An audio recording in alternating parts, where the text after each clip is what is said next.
Menjelang perayaan Natal 2024 dan Tahun Baru 2025, pemerintah Kabupaten Badung mengambil langkah strategis untuk menekan gejolak harga pangan dan memastikan kestabilan stok kebutuhan pokok. Langkah ini dilakukan guna menjaga laju inflasi dan memberikan rasa aman bagi masyarakat dalam memenuhi kebutuhan sehari-hari selama periode tersebut.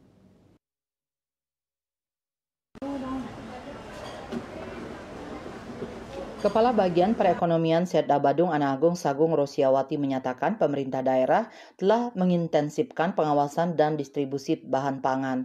Hal ini melibatkan pemantauan langsung ke gudang penyimpanan, pasar tradisional, retail modern hingga produsen. Sagung Rosiawati menambahkan bahwa distribusi pangan menjadi fokus utama dengan memastikan ketersediaan armada pengangkut yang memadai. Pemerintah bekerja sama dengan kepolisian dan dinas perhubungan untuk memprioritaskan angkutan bahan pangan guna mencegah kendala distribusi yang berpotensi memicu kenaikan harga. Operasi pasar murah dan program stabilisasi harga pangan terus digencarkan.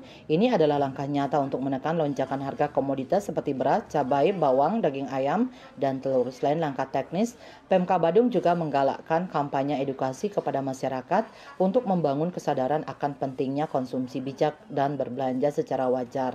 Himbauan ini disampaikan melalui tokoh masyarakat, tokoh agama, media sosial, hingga iklan layanan masyarakat. Pihaknya ingin masyarakat tahu bahwa stok pangan mencukupi dan pemerintah terus berupaya memastikan kestabilan harga. Dengan begitu diharapkan tidak ada kepanikan berbelanja yang bisa memicu kelangkaan. Sementara hasil pemantauan ketersediaan pasokan dan stabilitas harga menyambut Nataru di gudang Perum Bulog Sempidi pada Kamis 12 Desember mencatat stok beras CPP SPHP sebanyak 1.536,94 ton dengan harga Rp11.000 per kilogram. Beras premium stok mencapai 3,47 ton dengan harga Rp14.000 per kilogram. Gula pasir mencapai 10,68 ton dengan harga Rp17.300 per kilogram. Minyak goreng 73,61 ton dengan harga Rp17.000 per liter. Bali Pos melaporkan.